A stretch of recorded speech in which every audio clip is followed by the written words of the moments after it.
CC, CEO, wanna change your life? Come see me, yo. I'ma teach you how to build up wealth for your family, not just for yourself. I'm a bestseller, a house flipper, a businesswoman, a go-getter, a big investor, a goal builder that could teach you to get richer like millions, baby. You really about to fill your savings. You about to have multiple streams to pass your children, baby. Let me teach you to get your credit on track in the long run. You'll make it all back at Catalyst and watch it all psychological black-owned firm, but we ain't all black. What's up, everybody? It's your girl, Constance Carter. It's Wednesday. I'm back, and I am ready. I'm ready, y'all. What's happening? Come on in, my friends. It's your girl, Constance Carter, and this is the Grow Your Money Club, where we talk about how to grow your money and not blow your money. You know why? Because if you blow your money, it ain't a damn thing funny. What's up, everybody? Shout out to everybody who already was in here waiting on your girl. I'm a couple of minutes late, but shout out to Miss Lovely JR. What's up, Miss Sophia? Lovely JR out of Seattle. Miss Sophia out of Stockton, California. What's up, Tamara from South Carolina? Karen from the boogie down. Clock it. Listen, my daughter never told me how to do it. You go, he's like this. Clock it. What's up, James Higg? Jersey, hip hop, my fight. Well, the home of hip hop, my fight. I don't even know what that means, brother, but it means something. So listen, we come live every single day, and we're a family. And this is a dialogue and not a monologue. And so I love for you to talk back to me and talk black to me, because this is what the Grow Your Money Club is all about. It's all about engagement and interaction. And I thrive on the interaction, good, bad, whether we agree or disagree. I thrive on the engagement and interaction that I have with you all. So if you're new here, let me know. You new here, and if this is your first time watching, that's awesome. Put in the chat where you're watching from, because I like to shout you out and acknowledge you. If you're not, hey, that's cool too. Also, I love to give a shout out to Black-owned businesses. I don't know if y'all hear that. I got some people working in the house. Shout out to Black-owned businesses, because we always want to support you. It's so important, especially in this climate in America and for the rest of our years here in this country. It's important that we practice collective economics. Why? Because the only way that we're going to be able to close the wealth gap and do business and create sustainable businesses is if we work with each other. Everybody else looks out for their own communities. And so we need to be B1, Black first, and look out for ours as well. It's important, because if not, we will be lost in the sauce. And that study that was done in 2017, that said by the year 2053, Black median wealth was going to be a zero, is going to happen. But y'all, what do I always say, y'all? They done fucked around and gave us the what? They done fucked around and gave us the internet. They done messed around and gave us AI. So we have an advantage. Yeah, I got baby oil all over me. I'm all shining and look at, I'm just shining and greasy. Every time my kids come in my room, because I use baby oil, they come in there, they go, Mom, why do you have baby oil? I'm like, boy, I've been using baby oil before Diddy. Everybody thinks it's something bad to have baby oil now. Anyway, I'm all shining like I'm been greased up by some chicken. In any case, but it's important that we do business with each other. So we have to make that a priority and be intentional about doing business with each other. Okay. So she in Philly said, we're going to sit this one out. Is that what we doing, Philly? Is that what we doing, she? Evelyn, what we doing from Baltimore? What we doing? We sit this one out, or should we fight with our Latino brothers and sisters? What are we doing? I want to give a shout out to Dee from Las Vegas. She's new here. Thank you for watching. Well, if you Blacks pay taxes, yes, it is. Who do you think is picking up the check for these illegal aliens? Pero Joe Biden invited here. Okay. The Los Angeles riots are psyops. They want you to accept Palantir. Okay. All right. What else y'all talking about? Close the wealth gap. Try having two-parent households. Actually give a shit about school. Respect rules and laws, and try to stop killing each other for 5 minutes. Oh, how about rap glorifying that? Oh, we got one of these people in here. Welcome. I love it. So Black people do have two-parent households. So I don't care what you heard or what you thought, but we do. We do give a shit about school. I actually live in Prince George's County, where there are a ton of people that are in school. They're highly educated. They're highly paid. So what you see on TV, the propaganda that you see on the news, is not true. Okay. So and rap, actually, who controls rap music? Not Black people. It's actually Jewish people. It's actually your people who are actually the folks who are in control. But listen, y'all stick around so you can learn something. I hope you learned something today. I love it. Come on in. As someone who thankfully is not American, why do you guys constantly talk about race? It's so played out and honestly embarrassing. Well, you know what? I'm going to bring my good girlfriend and little sister up in here so that we can talk. You guys haven't seen her on the show yet, but I'm so glad that you asked that question. And this girl, this woman, this lady is one of the most dynamic and prolific speakers and thought leaders that I know personally. Her name is Miss. I don't know if you know her. If you don't know her, if you haven't followed her, you need to follow her because she says some of the most profound things, whether I agree with her or not, because we have gotten into some debates on panels and everything else, and it's all fun and it's all good and it's all love. But this is my girl, Madam Prez, with the Z. What's up, Madam Prez? I can't hear you, sis. You muted. I said, good morning. What's up? What's up, my girl, Constance Carter? I love you so much, y'all. This woman is the truth. This is my big sister. I love her. I want to be like her when I grow up. And I definitely in her bank account, like this weekend.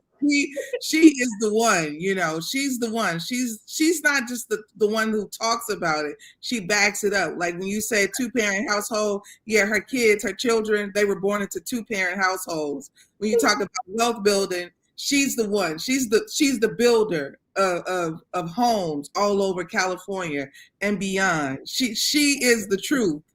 Now the baby oil, I'm like the kids. Now what Diddy and ruin baby oil for everybody. I'm over here shining like new money up in this piece, sis. Diddy and ruin baby oil for everybody. Nobody can look at baby oil the same. I want you to answer this question for Mark Lobliner. Mark, thank you so much. That's a great question. I think that you got to start with the root of America. America rooted its principles and its values on race. It came and berated a country that didn't belong to them, stole it from Native Americans. Then it came and enslaved African-American people. And behind the enslavement of African-American people, it continuously to have an agenda toward Black and brown people opposite of white. Therefore, you have to ask white America, why is it that they created redlining, zoning? Why is it they created Jim Crow? Why did they do that? Black folks didn't create that. The Latino group didn't create that. The Native Americans didn't create this reality. So, you know, people say, well, why are you talking about race all the time? America is built on race. Her wealth comes from race. Everything in this country is factored by race. Right. And it's easy to sit from a place of privilege and not have empathy or not understand what other people have to go through. Like someone DM'd me the other day, because I do posts, but my posts literally, Madam Press, I talk about Black excellence. White people hate that shit.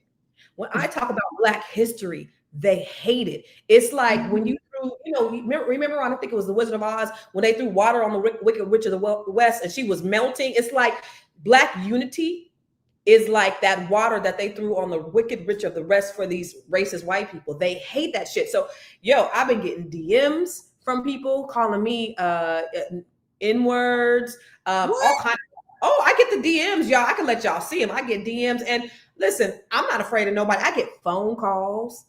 Oh, they mad because I talk about Black wealth, I talk about Black excellence, and I talk about Black history. They mad. Ain't nobody bother them. And I'm telling the truth about what Black history is. So one guy, he said something on my post and everybody went in on him. They was blah, blah. And so he DMs me and I said to him, why don't you try looking at my other videos, right? Why don't you try looking at my other videos and so you can understand. And then he DM'd me and he said, you know what, I apologize. He said, I'm sorry. He said, I can't stand, I haven't walked in your shoes. I don't understand, but I still think we should be colorblind. And I said, it's easy for you to come from a place of privilege and not have to deal with color for you to think that we should be colorblind. I can't get up every day and not think about being a Black woman. When you say it's played out, sir, it's not played out for us because we have to face being Black every single day. You don't have to think about being Black. You don't have to deal with being Black. And so that's the thing that when y'all say, well, why y'all always talking about race? Why this country was built around racism. We have to deal with this shit every single day. So don't come over here talking about what we should be doing when every time we've taken 2 steps forward, you push us 10 steps backwards. When we built wealth, we built cities, we built communities. Y'all could not stand it. And what did they come to do? They bombed our shit, they burned it down. They hated on us. Mm-hmm. They all of a sudden now we have these wealthy neighborhoods. All of a sudden now we have urban renewal. Now we got to come put freeways through. We're gonna go around all these other places, but we're gonna put freeways through these wealthy communities. We're gonna put them underwater. We're gonna redline.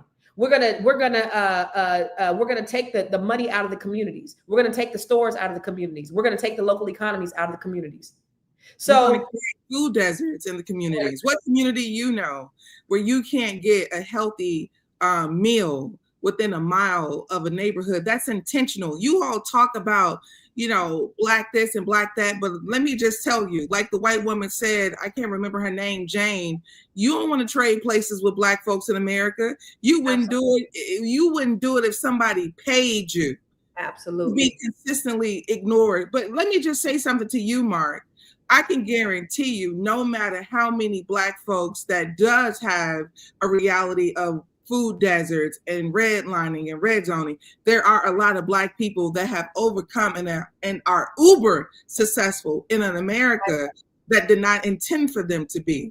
So don't get it twisted. Just because people like to keep the fight alive, don't think that there aren't a lot of black people that have thrived. Black people are a part of every demographic you can think of. Black doctors, black engineers, black construction companies, black media. We may not own it on a grand scale, but we are a part of everything. There is no America without black input, black collaboration, black excellence, a part of it. Mm-hmm. So when you have a 400-year head start, it's easy for you to say, y'all need to pick yourself up by your bootstraps. And then when we do, then you do things to destroy. You know, if you ever heard of Wilmington, North Carolina, the only coup d'etat that happened in America happened in this all black town when black folks were thriving, black people are in government. And so what did they do? They got mad, they bombed it, they killed the people, and they replaced the local government with white people. This is what your people have done. Then you can want to come to us and say, y'all need to stop talking about race. Fuck out of here. Why did they say that? Because I've never heard anyone tell a Jewish man, you need to stop discussing the Holocaust. The Holocaust is very dear to them. It's dear to their experience. They're not told to shut up about it. They're not told that this is an unimportant event. Not only did they take the event and create mastermind group economics behind it, nobody ever tries to disrespect their experience. No one. You can't find a rapper that's willing to disrespect Anne Frank. You can't find a movie executive that's willing to make the Jewish some kind of satire. You know, it just doesn't happen. But every time it's black, you all won't agree or they won't say it, but you have a problem with black people. You have a problem when you have a problem with black people experience, how black people remember their experience. And people don't want to be honest about it, but they have a problem. They say, I don't see color, as if you can't see how dark I am, how tall I am. You can see color. You don't want to deal with it. And guess what? I saw a white woman. She was a nurse. She was responsible for breaking the bones of babies. She was responsible for breaking the bones of babies, a white woman. And this was in Virginia. So they found out that she had been breaking the bones of babies for about 3 to 4 years. Wow. It's a report. These people left these babies with this nurse, and then the bones end up broken. The hospital was liable for this. So this is how the research came about. Like, oh snap, we leaving this person with these babies. She must be harming the babies. Well, come to find out, she's breaking the bones of the babies, black babies as well. And white, I will say that. It wasn't just white, but black babies, white, everybody. She got a problem. So I said to myself, the interesting thing is, if you put my image next to hers, her image, white woman, my image, black woman, I guarantee you they will say I'm the one who's breaking babies' bones. A baby is in good hands with me. You know, unlike her, who's a registered nurse. Right. It's like it goes to show you. But Constance, to your point about this, where it's happening with ICE and it being our fight, America has embedded consistently for centuries a distaste for Black and brown people. Mm-hmm. It's psychological. People don't even know how they have little tolerance for people outside of their race, because some people just don't have a lot of interactive experience with other races, Right. especially white folks. If you're a middle class white person, you probably live in a middle class white person community, you know. So you don't have a lot of day-to-day experience, even with Latino groups or with Black groups. So people don't even know how racist they are. There is a thing called unconscious bias, where you see people, especially in positions of power, where they are doing things that they don't even know about. So you have some people who are racist, and then some people who are unconsciously biased towards their people or against other people. But it's so funny because the comments, I love when they come on here and they try to tell us who we are and what we need to stop doing, and we need to stop talking about race and all the things, because they don't understand. They would not want to walk a mile in our shoes. It's like the history. You got to understand, my parents could not drink at a water fountain. This is not that long ago. You know what I'm saying? When my sister was born, Jim Crow was still alive. My sister's just 5 years older than me. You understand what I'm saying? My grandmother could not vote. So all of the things that these people are saying, like, oh, that was 400 years ago, that was 200 years ago, and you can't compare that to the Jew. We have been in a Holocaust. Black folks are being killed. There is a genocide going on. And what's happened, sir, is white folks have put drugs in our community, and then they criminalize Black people, and they murder Black people. And then they say, oh, you guys are animals. You guys are killing yourselves. What about Black on Black crime? They do all that stuff. But I don't even want to talk about that no more, because I'm not going to debate with these motherfuckers up in the comments anymore, talking silly ass shit. Anyway, I do want to poll the audience though, Madam Prez, because some people, I think most of the people are saying that we should sit this one out. They're saying they don't support Black businesses and have very little tolerance for other cultures. They don't like us probably sitting this one out. Yeah. My parents are not 90 years old. Do you know when I'm about to kick you out. You're done. I can't do it. I cannot. Okay, so he's gone, because I'm not going to debate with somebody that's into this shit. But de facto independence remains a true solution for us finally rid ourselves of white sovereignty and independence. So a lot of people, I think, in the comments really are saying we should sit this one out. And I do. Let me show a video of it's really sad. It's really sad. Where's the one? Maybe I don't have that one up here yet. But I don't know. Did you, Madam Prez? I don't have that one. But did you see when ICE came to the schools? And that was really sad. And the brother was crying. Oh, here it is right here. Let me see. That was really sad. And I was definitely empathetic. And if you can't be empathetic towards this and what's going on with, how they're handling it, that's a problem. Whatever you think, hold on, it's coming up right now. Well, it makes me think about, Dr. King says injustice anywhere is a threat to justice everywhere. So when we think about that, the Latino community should have joined us many years ago. The Latino community should have joined us on mass incarceration. They should have joined us on, Jim Crow. Anything that is injustice to Black people, they should have been on our side. The reason being, let's watch this real quick. I can't handle this, y'all. This is crazy, yo. I didn't think this was about to affect me like this. But our neighbor's school, y'all know I work at a school. Fuck. Our neighboring school, I think it's Gratas, I don't know how to say it. It's Gratas or something like that. They were having their graduation. And there's helicopters in the sky. Most of these schools are... Fuck, yo. Most of these schools are predominantly Hispanic. Most of these schools are predominantly Hispanic. Gratas, I believe elementary, was having their graduation. And all of a sudden, a bunch of parents have to run out because ISIS is there. This is the story that I'm hearing. And, our school goes on lockdown. Our principal, tells us it's a drill, but we know it's not a drill.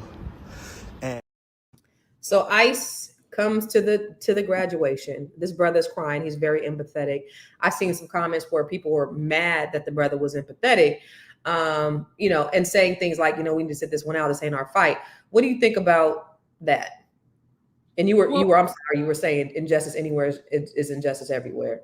Yeah. So the thing is, this is the issue that I believe that keeps happening in our country is when something bad is happening, you think that it doesn't come to your doorstep. You think that it's not your business, but it's going to be your business too one day. That's the point. This is why we're here. So many people thought they can sit on the sidelines of injustice and then it's at your doorstep. It's your issue all of a sudden. You're a teacher and it's you minding your business and all of a sudden your school is being raided. That's because people got to stop being lukewarm. The America has been wrong. She has not been in a space of morality. So it's not going to get better behind her behavior. If she did it to one, she'll do it to another. And I just want to, Black folks, I can't believe that we have the stance of it's coming to us. It's always going to come right back to we are one of the biggest groups that have all the financial, but the power. I'm talking about power. We cannot be lukewarm on all these different situations where we're in the middle. Oh, I don't care. It doesn't matter. It matters. And it should have been mattering to them, our issues as well. So a part of me just feels like it doesn't matter what your position is. My position is I'm never going to be on the side of lack of righteousness. I'm always going to be on the side of righteousness. That's just number one. Number two, the Latino community, what's happening to them, sometimes the Latino community like to align with whiteness. Oftentimes when they come into America, they have been taught that don't trust Black people. Black people are going to rob you, steal from you, all these other negative things. But then Black people are welcoming and warm. Black people are the one who will hire you and say, hey, you do landscaping. I'm open. Come do landscaping here. So to the people that says it's not our fight, don't matter when you decide to jump in on the fight. You don't have to be on the front line. But I feel like this. My best friend used to say this when he was in college. She said, you ain't got to respect me, but you ain't got to disrespect me. So when it comes to this particular situation, you ain't got to be on the front line, but you got to know that, what's right is right. Righteous is righteous. No in between with it. But that's the thing. They are saying, a lot of Hispanics are saying, why aren't you helping us, Black people? Why aren't you out here with us? Why are we out here alone? Why are we on the front lines? And it's funny because somebody said, well, no, they said he wasn't, why is he crying? Did he cry like this when the Mexicans were targeting Blacks in LA? Why a grown man crying about illegal immigration? Legally stop lying. That doesn't affect us. Period. This is what Black folks are saying. All of us. This is what I'm talking about the conscious Black community. They said, wait. They said you're an immigrant. The conscious Black community. An immigrant all the way from Chicago. An immigrant from Chicago. Let me just tell you how Black I am. I'm so Black American. My daddy was killed when I was in 5th grade. I'm so Black American. My mama had me as a teenager. I'm so Black American. I'm a first generation college graduate. I'm so Black American. I'm a first generation homeowner. Baby, I am Black American, okay? Every time I made a wrong turn, the police pulled me over. Trust and believe that. I'm so Black American. Don't ever try to play these, oh, you not Black game with me. I'm a Black woman. But here's what I want to tell you, a lot of you all who are the conscious Black community. The conscious Black community, I notice you don't have any conscious schools. You don't have any conscious currency. You don't have any conscious language. all you do is talk about this and talk about that. But the reality is compassion is a part of the godliness realm. People can be compassionate. I'm never going to be looking at a brother talking about, oh, you don't have a right to be compassionate.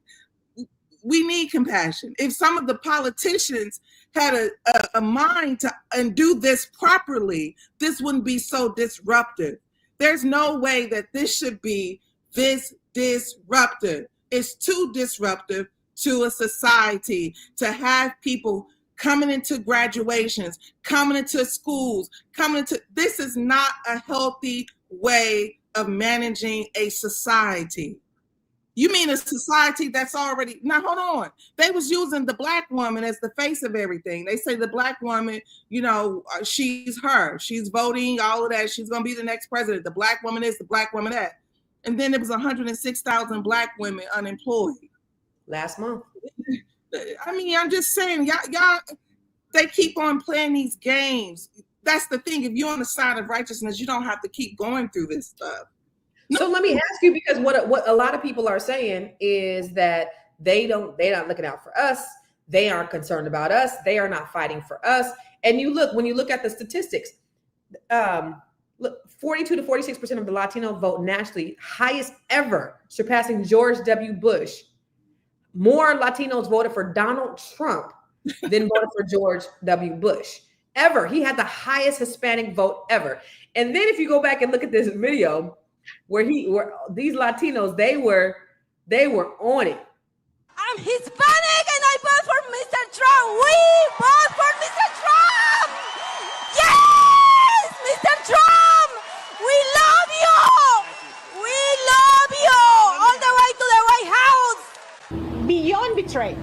They used us. They actually, during the campaign, and I don't want to make this political, but during the campaign, the elected officials from the Republican Party, they actually told us that it was not going to touch the documented people.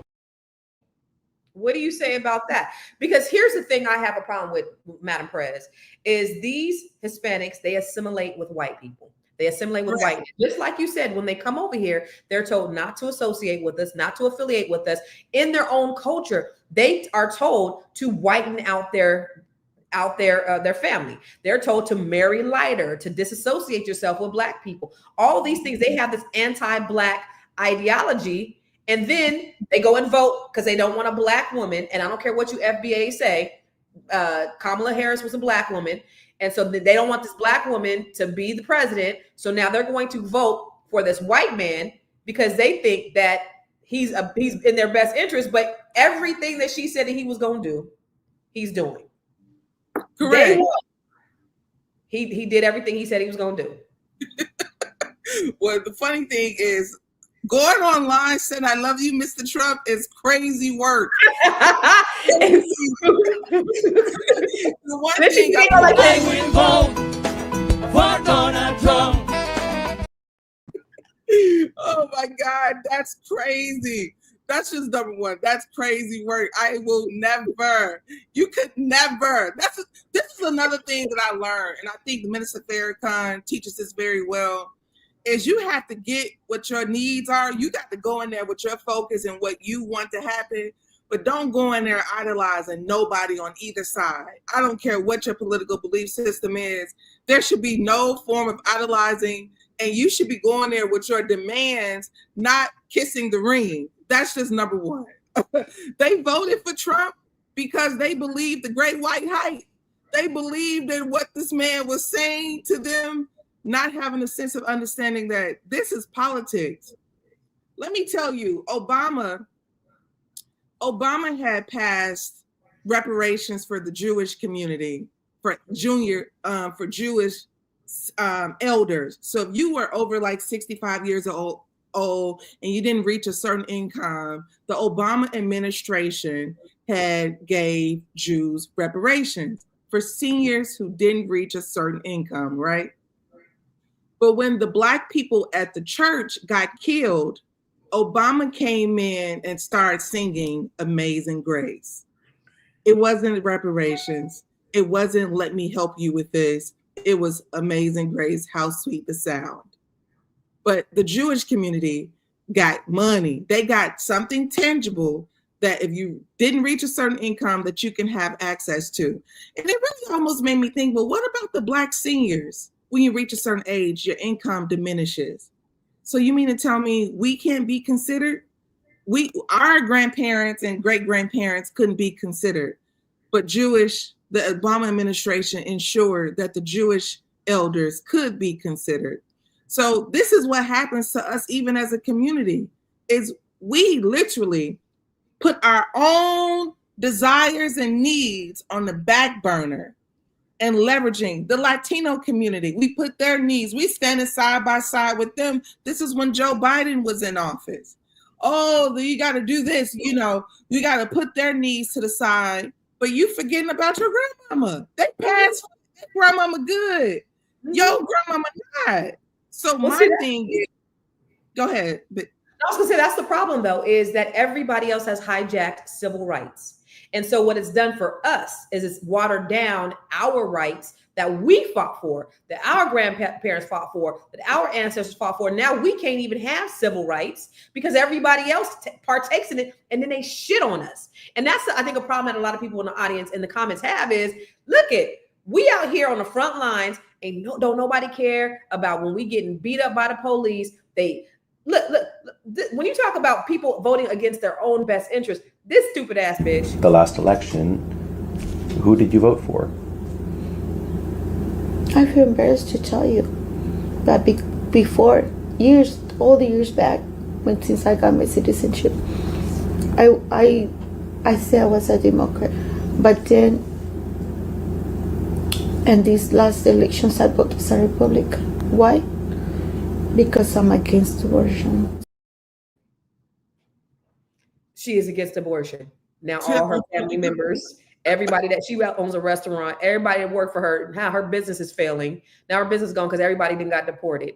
Her cousins, her auntie them, her uncles, because she don't believe in abortions. No, she did it because her assimilation to whiteness. And so what white people are doing essentially, y'all, is they are afraid of the browning of America. They know that their birth rates are low. Margaret Sanger did a number. Margaret Sanger, who started the Planned Parenthood, she was doing that. The reason why she started Planned Parenthood was simply for eugenics, to weed out Black folks. That's why you see all Planned Parenthoods put into, Black and, minority communities, because they want to kill Black babies. They don't want us to reproduce. But what's been happening is we've been producing, and the white births are down significantly, and they know that in the next 20, 30 years, they are going to be the minority. That's why they're trying to move the Hispanics out, because they're number 2 now.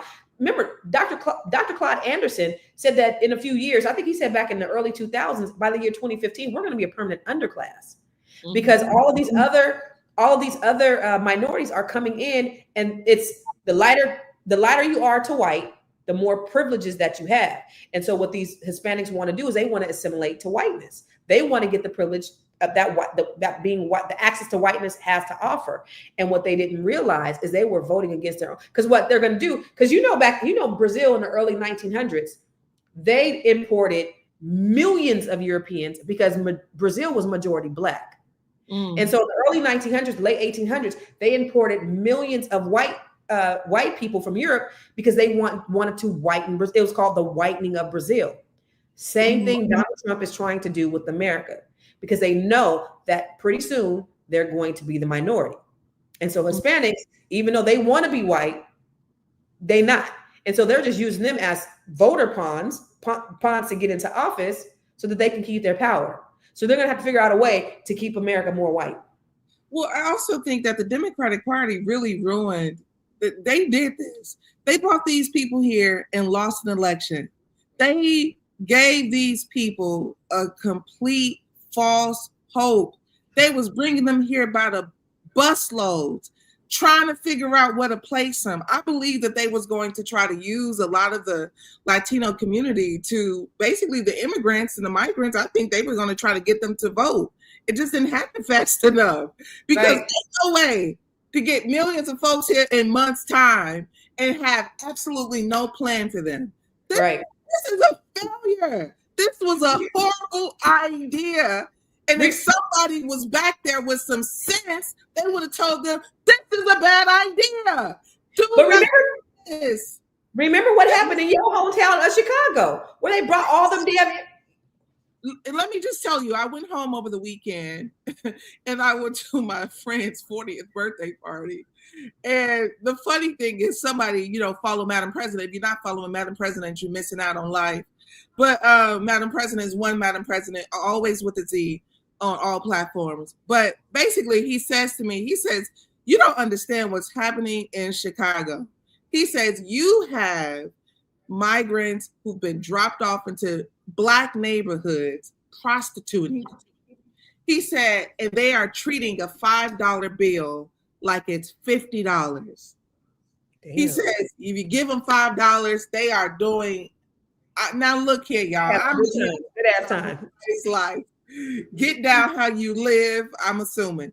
But he said that $5, I mean, all the labor you can think of is happening $5, $10. Okay. So my thing is, the Democratic Party failed these people. There was no reason. You should have came here, planned for these people to come here and not have a real plan for them. You gave them tons of money, loaded on a car, got them living in hotels. There's a language barrier. Why would you do this? This is crazy. You know why? I will vote for Donald Trump. Yes, this is why would you? And then like Constance, it don't make sense. I would have been like, now look here. I would have been like, no, but I'm always gonna be like this when it comes to Black folks in general, and when it comes to our people. I'm always gonna go back to, baby, let me just tell you, we the ones here came off the ships. We the ones that came. They said you didn't, Madam Press. They said you ain't from here. Well, send me back where I'm from. Cash out me. Send me back in the words of Dr. Umar Johnson. Send me $20, and I go back to where I came from. Send me $20, sister. Revolution before anything else. Okay. It's so funny. I've never been told that I'm not Black enough. Yeah, right. You're a tether. I learned what a tether is. Her family is not from here. Where is her family from? Chicago. Shit. What she got to tell you? She was raised by her grandmama. She was raised by her mama. I have given them a Black ass story. Look, why isn't it enough? Madam President, Blackity Black. They all you, Madam Press. Listen, Madam Press actually comes live every single day on the Fly Nubian Queen YouTube at 9 a.m. Eastern, 6 a.m. Pacific every single day. So she comes on, and then it's Dr. Boyce, and then it's me. But she's right before. So y'all got to get up early in the morning if you're on the West Coast, or if you're on the East Coast, 9 a.m. You got to listen to Madam Press, because she always has some prolific and profound things to say. They said you second generation. We said you were. Wow, like what? Let me tell you something. What about me? What about me? Am I FBA? Wait. Am I FBA? Tell me. Am I FBA? Tell me. Please. Woo. Am I? My folks is from Africa. I'll tell you that. My ancestors, because I know a lot of you people that y'all think that, Black people don't originate from Africa and all that stuff. I'm gonna tell you right now, mine came from Africa. So just so you know. Oh, I'm from here, or am I? Did they say yes? I'm FBA, or come on. I'm probably mixed. No, mixed with Black and Negro. That's what I am. My mama Black, my daddy Black, my grandparents, my great grandparents, all of them. So, of course, we got some, slave master in us, but that wasn't by choice. That was by force. But that doesn't count. We don't even count that shit. But Madam Perez is too. I mean, she got that slave master up in her too. If your great granny from here, you FBA, okay. It's whatever. That's cool. My grandmama is from Mississippi. What's wrong with y'all? Like what?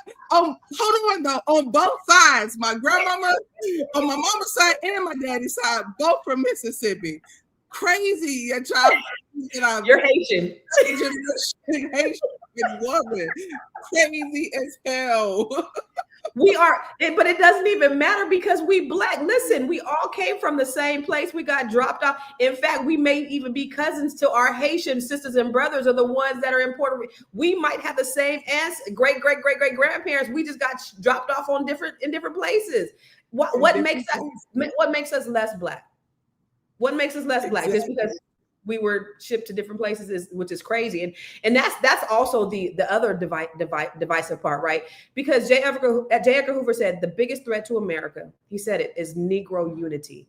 And so if we keep each other divided by not only by class, by race, by whether we're from this country, by diaspora, what part of the diaspora you're from, by light skin, that's what we do. So we shouldn't even be buying into that shit. So the fact that because you think she's not FBA when she's clearly FBA, but because you don't think she's a foundational Black American, so her opinion, her point of view doesn't matter, is crazy because she's still Black and she still has a Black experience.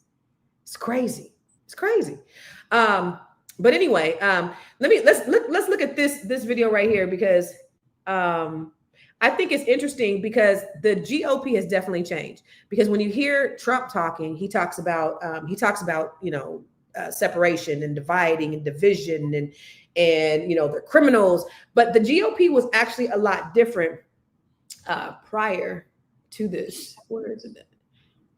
Oh, I don't have it. Well, let's look at this.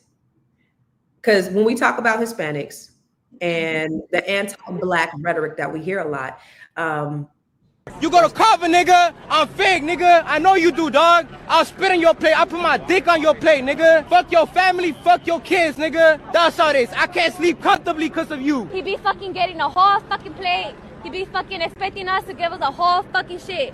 That nigga right there. Do you go to cover? Yeah, you do, nigga. Stop playing. Yeah, you do. Nigga, act like I don't know your fucking face. Stop fucking playing. Fucking talking about, can I get a fucking discount? Can I get a fucking this? Can I get a fucking that? That nigga right there. Point that shit at him right there. Point that shit at there right there. He doesn't look like he go to cover though. Hell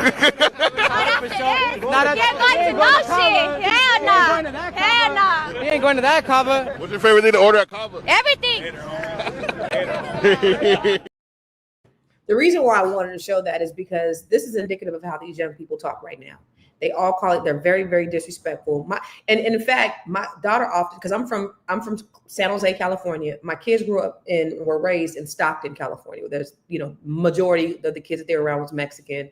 And those her best friend, their father, they listen to our music. They listen to rap music. They love old school music, but they hate Black people.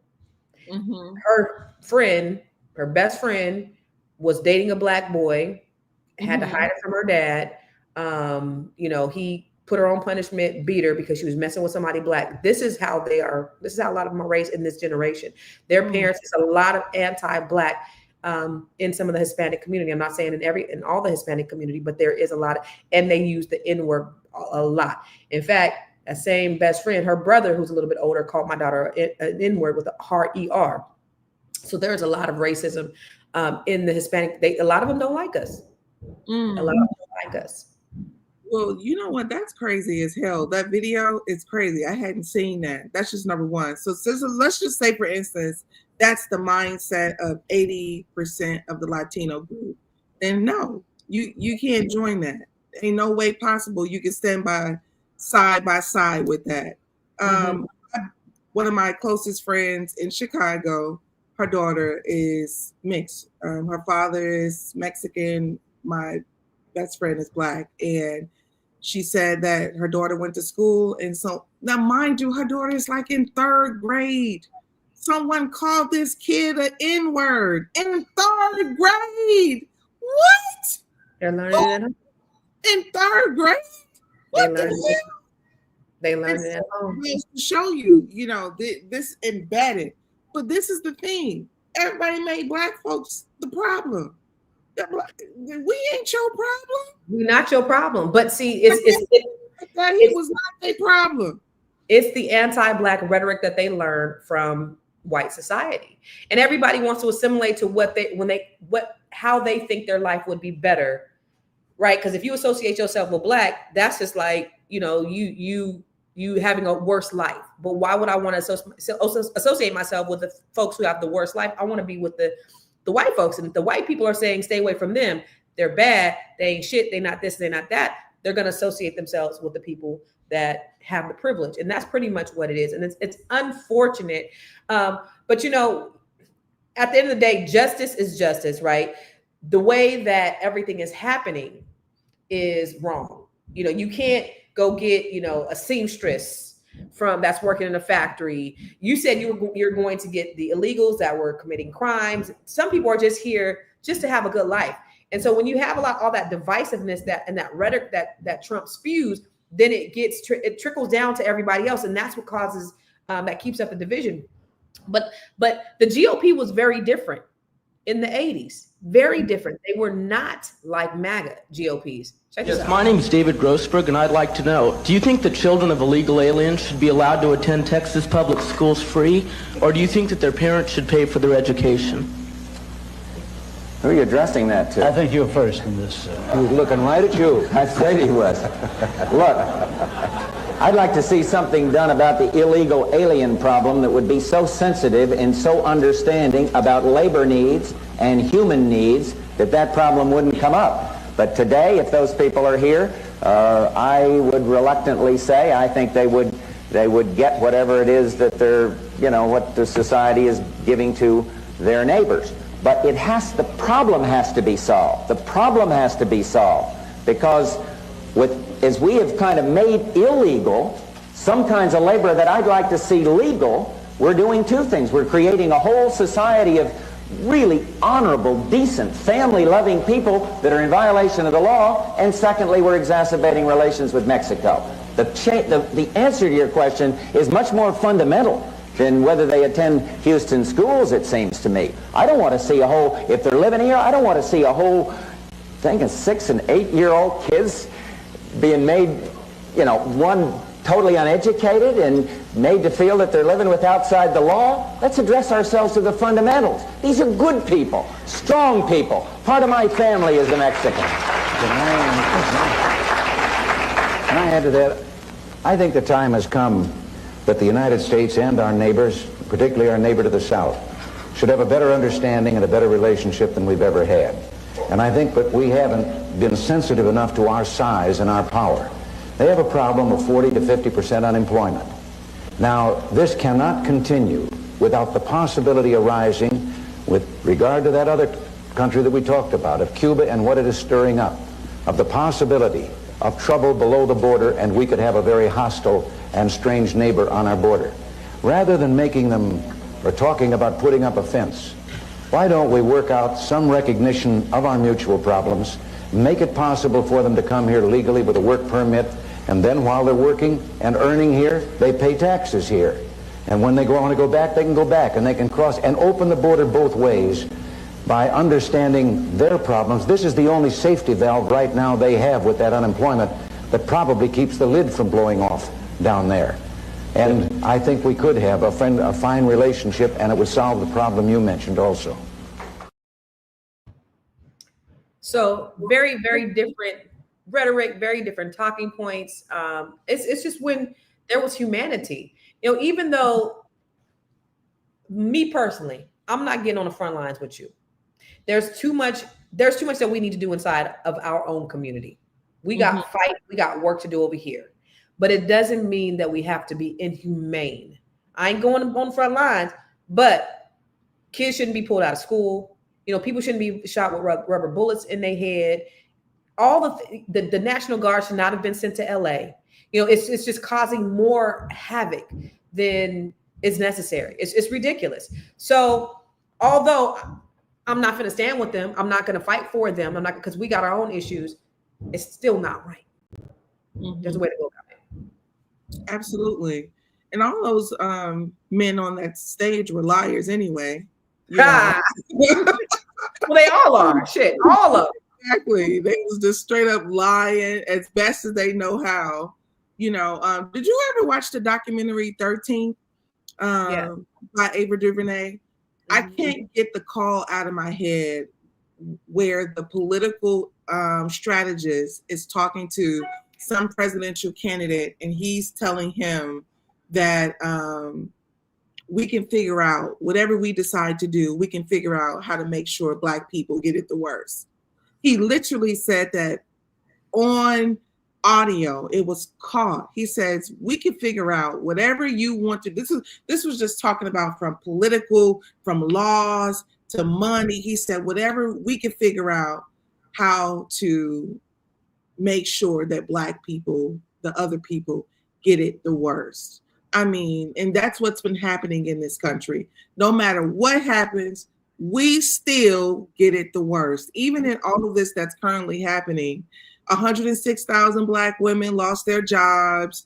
That was just reported. Even all of what's happening, we're still handling the mass incarceration. We still the most incarcerated behind all the stuff that's happening in this country. So I don't believe these politicians in any capacity. And I don't like being lukewarm, but here's what I will say. I consistently believe that they are always lying. That's something that I say for a fact. I consistently believe that they are always lying, which means that, our agenda, our issues from a cultural standpoint, like you say, we got a lot of work, and it's not going to come from a legal standpoint. It's going to come from a cultural behavior. While they in the comments fighting who's FBA, no, just get rid of the baby mama construct, get rid of the drugs in the community, get rid of the corner boys, all of that nonsense that cannot thrive in a community that has everything outside of the door after them. If you got a son that every time he step outside, he has social issues to battle, why in the hell would you bring all the issues inside the house? If he got to go outside and fight it, why would you bring it inside the house? So that's my thing. We have to fix inside the house. The politicians ain't going to fix what's going on inside the house. That part. They don't give a damn if you FBA from Haiti, second generation, my ass. Ain't nobody going to fix what's going on inside the house. That's a personal thing. Right. So that's what I believe that has to happen in our community in order to completely transform. And one of the things that you said in the beginning is injustice anywhere. Injustice, what's the saying? Injustice anywhere is justice everywhere. And so what's done to other people, you can't sit back, you can't laugh at them, because the same thing that they are doing to them, they are digging a grave for your Black ass. So the best thing to do, like Madam Press says, is to get your house in order, is to work together, is to practice collective economics. I don't care what they've done to us. I don't care that they are not on the front lines with us. Who cares? We don't need nobody but us. Because look at even the people that are in politics. That manager told the bartender to remove her third beer. The bartender says Acosta became verbally abusive when he did that, saying to her friend that this is why she, quote, hated Black people and, quote, hated representing them. The bartender then told Acosta and her friend they were causing a scene and would have to leave. He told city investigators she then said he would, quote, never be more than a black piece of expletive bartender. The bartender repeatedly asked Acosta to leave, and she then said, quote, I hate Black people, I really do. Black people are the lowlifes of society, and it's for that reason she doesn't have to listen to a black piece of expletive like me. The bartender says Acosta continued shouting and cussing as the manager escorted her off the patio. He said he didn't hear racial slurs, but heard Acosta loudly say, quote, she hated Black people. Another server told the city she heard that comment and also heard Acosta say, quote, the KKK will be calling on you. This is a this is a Hispanic civil rights investigator. She investigates civil rights. Crazy as hell. These are the same people, these same kind of people who are teaching your children in school.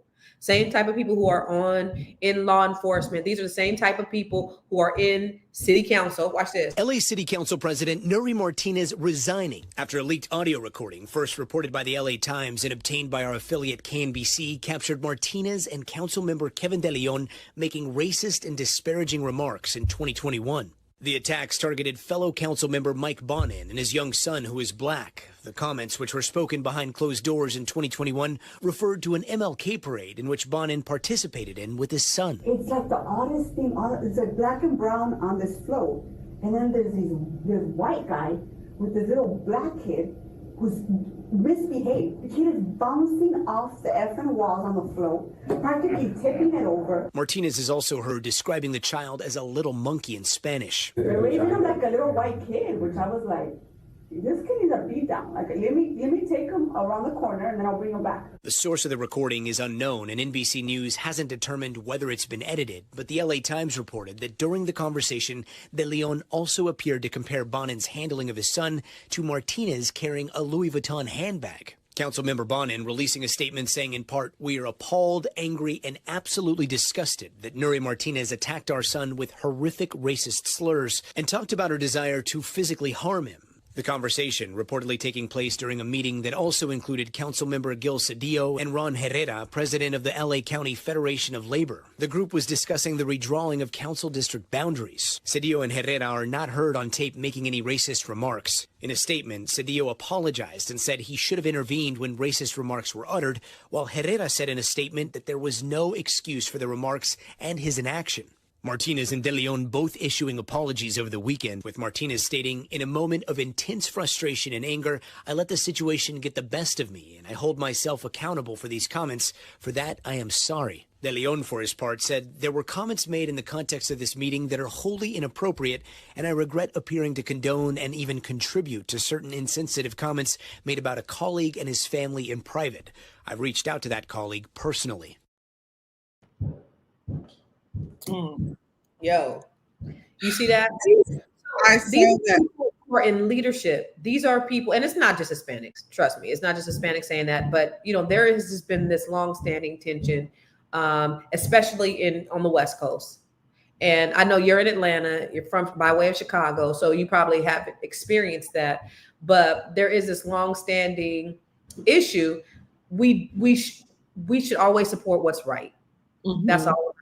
But we should always be one as Black folks. Stay on code. Do for us first. Just like you said, we got to get our house in order.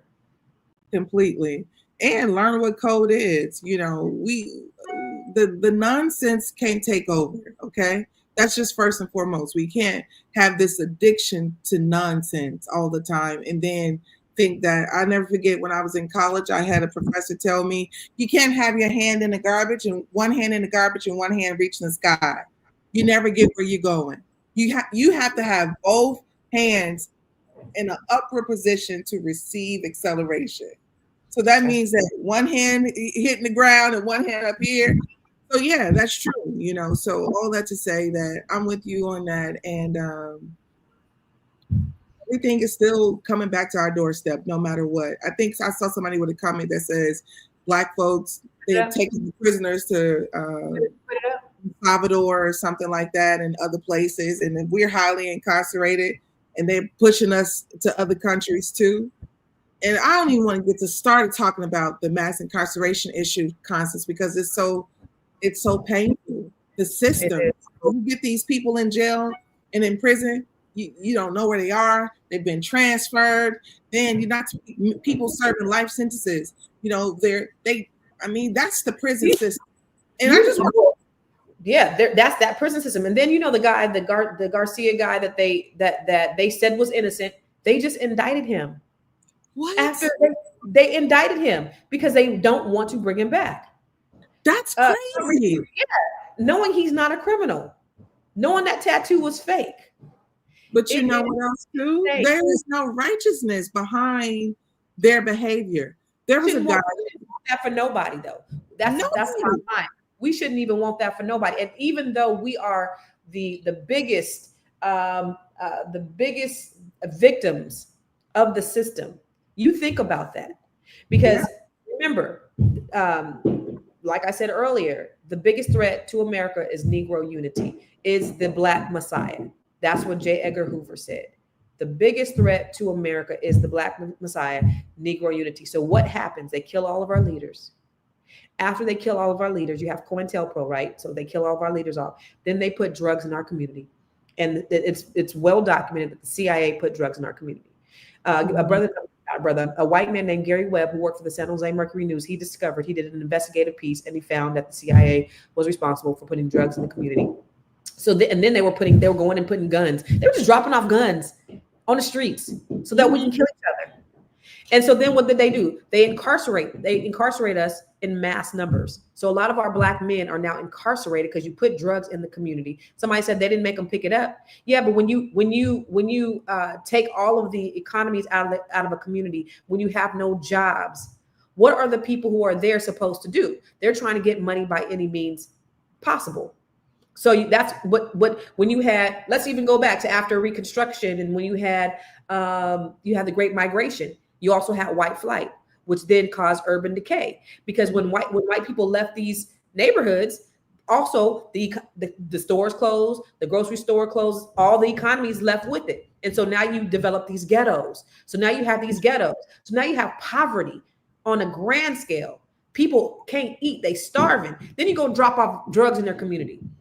And now you can tell me I can make money by selling drugs. I'm not knowing that this is killing my people. And now wars happen, this is all cause and effect by them making sure that they destroy our communities. Because when we're thriving, when you have your Black Wall Streets, when you have your other areas, when you have your Rosewoods that happen all over the country, what do? They bomb them, they burn them down, they put them underwater, they put freeways through them. They do all the things that they can to destroy us. And then they try to say, oh, we just sitting around worried about white people all the time. No, y'all sitting around worried about us, because all we want to do is live our lives. We want to be free. We want to live our best lives, but you guys don't want that. So then how do you think the KKK was formed? So that they can come and disrupt our lives. So all of this stuff is by design. So and unification amongst Black people is the thing that they hate, because they know our power.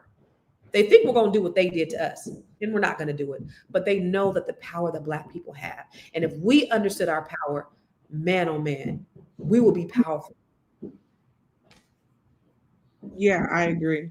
We need a new deal. The Black folks need a new deal, very simply. The new deal, just so you all know, the Social Security Act gave retirement benefits and supported for the disabled. The SEC regulated the stock market to stop fraud. FDIC protected the banks.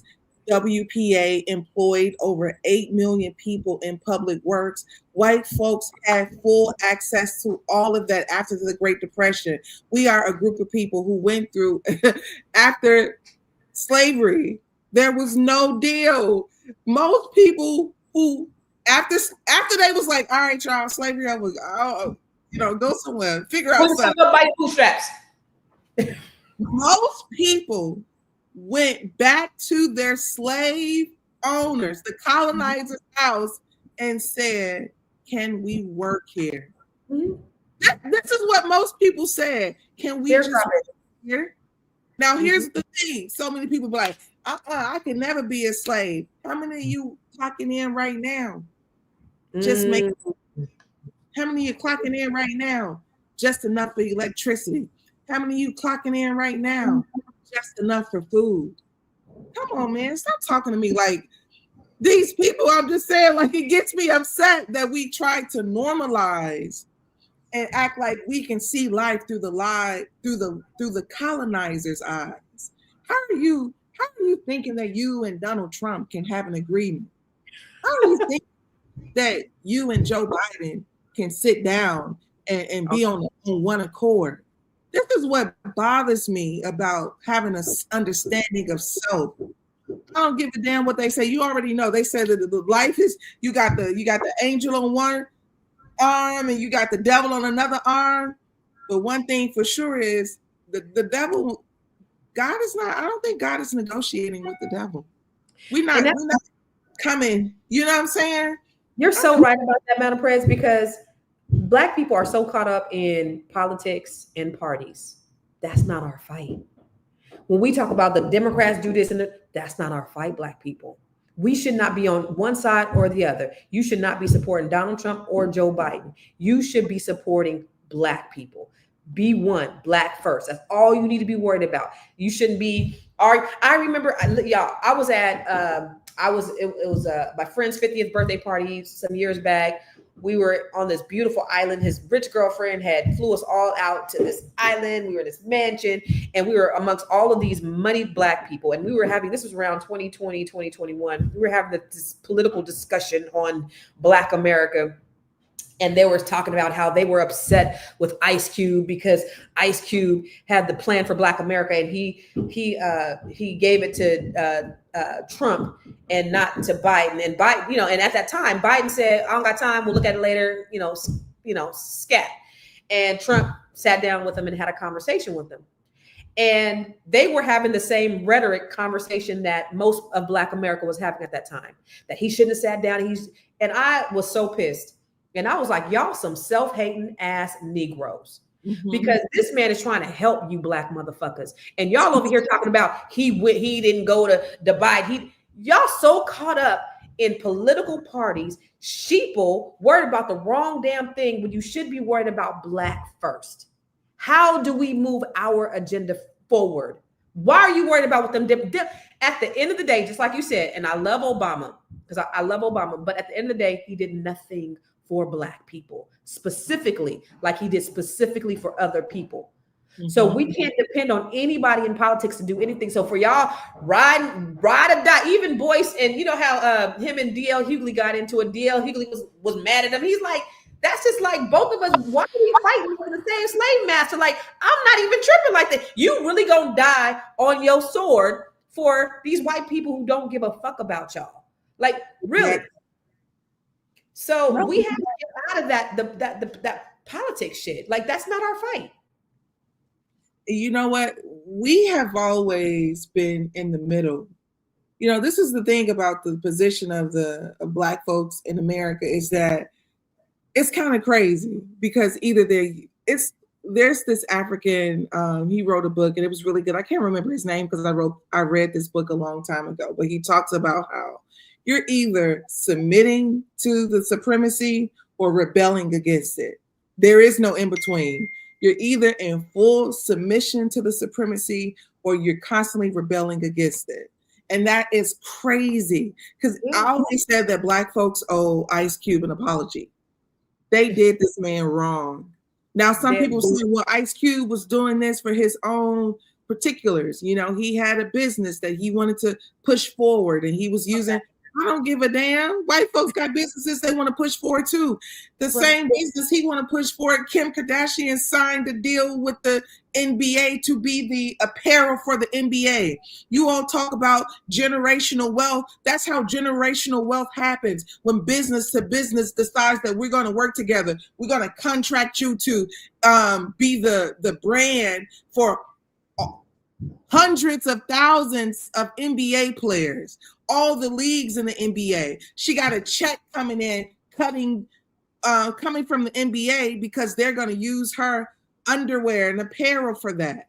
So it's like, why can't Ice Cube have some of that? You don't want him to because he Black? You don't want him to because he married a Black woman? You don't want him to we always count a Black person's pockets. A Black person's pockets is always counted. Trust. That's what I'm saying. He married a Black woman. He got Black children. And the man, he pretty much, he come from LA. He came from nothing. He stayed consistent. You ain't catch him at no Diddy party, let nobody playing his ass, nothing like that. This is the staple. What is the problem? And he still has a true identity to self. Right. People was giving him a hard time. Women were upset. How you mad that a Black man is willing to plan for Black America? How you mad that he's willing to have a conversation on your behalf, which you can't get no Black celebrity to do for you? Right. He publicly said, I'll talk to the president, whoever it will be, whoever will have a meeting for me.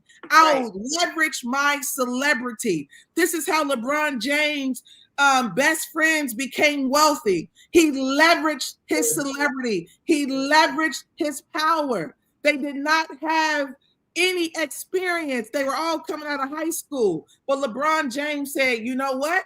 If you want to talk to me, if you want me to sign the deal, well, this is my account manager. this was the Heat Maverick is going to do this. The other one, I can't remember his name right now, but he married Adele. Yeah. Yeah.